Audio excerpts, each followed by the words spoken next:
My name is Paige Church. I am the Developmental Pediatrician in the Holland Bloorview Kids Rehabilitation Hospital program on spina bifida and spinal cord injuries. And I think the main reason I chose to be a part of that program and actually aggressively campaigned to have the opportunity to work in that program is that I happen to have a form of spina bifida. I have a closed form of spina bifida called lipomyelomeningocele, but it was complicated by surgical complications at birth, which contributed to perhaps a greater degree of challenge than another person might experience with the same birth defect. While spina bifida certainly comes with a package of challenges and frustrations, and if you ask me hour to hour during any given day, I might give you a different answer as to what they are and how invasive they are. But the flip side of it is those challenges have also brought me some amazing opportunities. And by that I mean that as a child growing up and having lots of surgeries and being seen frequently by physicians, I very quickly decided that I was going to go back and become a physician, partly to change the system because there were things I didn't like and I thought this was the best way to affect change, and partly to bring my experiences and make them relevant. Having spina bifida gave me that insight, and it also gave me an incredible drive to pursue medicine at all cost. So while I wouldn't necessarily want to say I have enjoyed being in the hospital or seeing all these physicians as a child and now as an adult, the flip side of it is it's given me a perspective and a drive that I may not have had if I hadn't had the condition. So that's an example of the pros and cons. Other personal opportunities that have come out of the negative aspects of spina bifida are my family.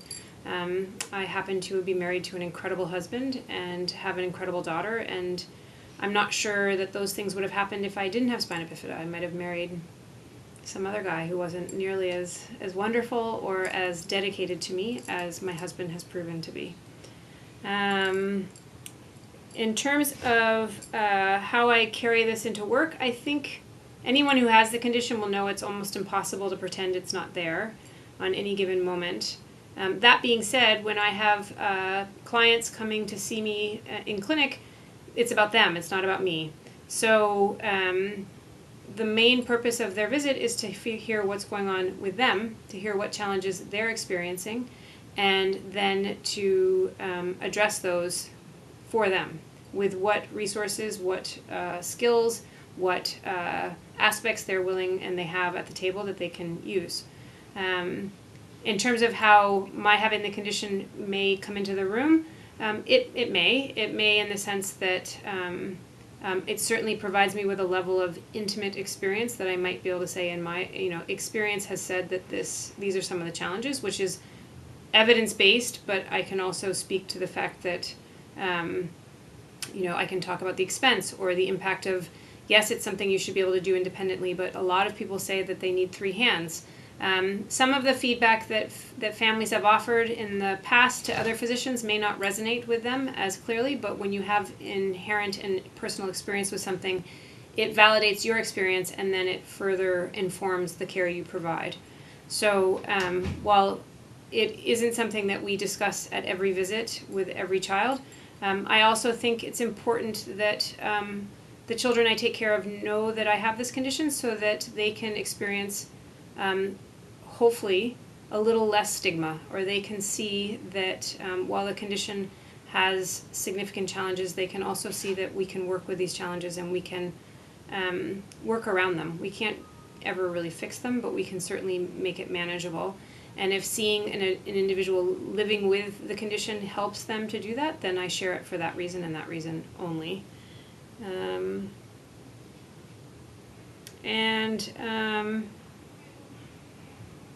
I think, sometimes people ask me what are the things people with spina bifida need to know to live well, to live the best life. And I actually would flip it on its ear and say that I wish medicine would pay more attention to what individuals with spina bifida would like to have in order to live well. Because I actually think that that's the bigger issue.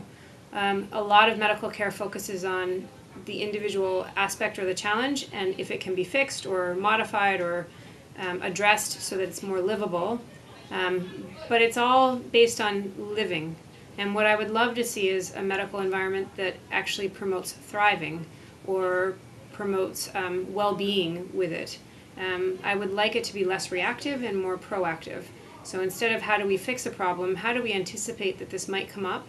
What are the paths that you can take to minimize how challenging it is for you? And how do we continue to promote that you have an awesome life with lots of opportunities and exciting things happening despite this additional challenge? That, I think, would be a huge contribution for medicine if they could do that. And that is the vantage point that I try to approach clinic with, is not how do you survive with spina bifida, but how do you thrive with spina bifida. Specifically for individuals living with it, I think we're all trying to thrive. I don't think anyone's just trying to get by. So I think it would be foolish for me to try to give advice. But what I have found most helpful for me and me alone is learning to accept that I can't fix it, learning to accept that it's always going to be there, and yet not having it be always in the front of me or always blocking the view of the things I really want to enjoy in life. My family, my job, my pet, things like that, as opposed to having the challenges always be up front and center. And lastly, I was asked to give 3 words about myself. I would say a wife. I'm going to have more than 3.